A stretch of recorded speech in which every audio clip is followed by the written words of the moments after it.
Welcome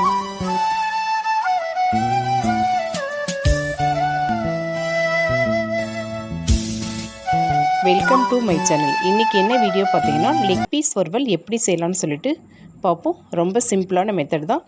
நம்ம சேனலை first time பார்க்குறீங்கன்னா சேனலை சப்ஸ்கிரைப் பண்ணிக்கோங்க. வாங்க வீடியோக்குள்ளே போகலாம். இப்போ நான் 4 லெக் பீஸை நல்லா வாஷ் பண்ணி வச்சுருக்கேன். அதை இந்த மாதிரி ஒரு பவுலில் மாற்றிக்குவோம். இப்போ இந்த லெக் பீஸோட கொஞ்சமாக மஞ்சத்தூள் சேர்த்துக்கிறேன். அதுக்கப்புறம் 1 டீஸ்பூன் புளிப்பில்லாத தயிர் சேர்த்துக்கிறேன். புளிப்பில்லாத தயிர் சேர்த்துக்கோங்க. உங்கள் காரத்துக்கு தகுந்த மாதிரி மிளகுத்தூள் சேர்த்துக்கோங்க. நான் இன்றைக்கி ஒரு 1/2 டீஸ்பூன் சேர்த்துக்கிறேன். கொஞ்சமாக சோம்புத்தூள்,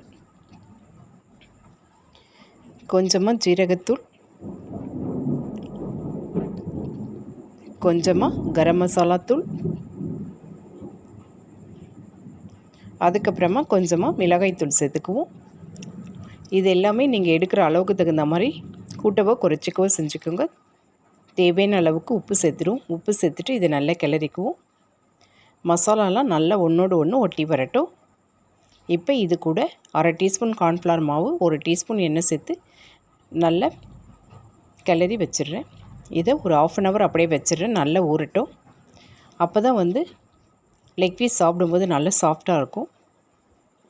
கார்ன்ஃப்ளவர் மாவு இல்லைன்னா கொஞ்சமாக அரிசி மாவு கூட நீங்கள் சேர்த்துக்கலாம். மசாலாலாம் உதிராமல் வரும். இப்போ ஒரு கடாய் எடுத்துக்கோங்க. ஒரு 3 டீஸ்பூன் மட்டும் எண்ணெய் சேர்த்துக்கோங்க. எண்ணெய் நல்லா சூடானதுக்கப்புறமா 2 லவங்கம் சேர்த்துக்கோங்க. 1/2 டீஸ்பூன் இஞ்சி பூண்டு பேஸ்ட்டு சேர்த்துக்கோங்க. கூடவே கொஞ்சமாக மிளகாய்த்தூள் சேர்த்துட்டு நல்லா கிளறி விட்டுக்கோங்க, கருகிடாமல்.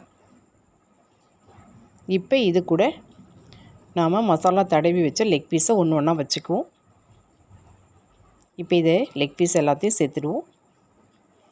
இதில் தண்ணி எதுவுமே சேர்க்க தேவையில்லை. லெக் பீஸ்லேருந்து நல்லா தண்ணி வரும். இப்போ இதை மூடி போட்டு நல்லா வேக வைப்போம். இப்போ பாருங்கள், லெக் பீஸ்லேருந்தே தண்ணி வந்திருக்கு. நம்ம எதுவுமே தண்ணி சேர்க்கலை. இப்போ இதை திருப்பி போட்டுக்குவோம். ஒரு சைடு வெந்தோடனே இன்னொரு சைடு நல்லா திருப்பி போட்டுக்குவோம்.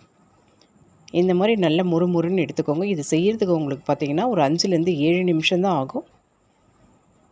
லாஸ்ட்டாக தேவைன்னா உங்களுக்கு இன்னும் கொஞ்சம் மிளகுத்தூள் தூவிக்கோங்க. இதே மாதிரி நீங்களும் செஞ்சு பாருங்கள்.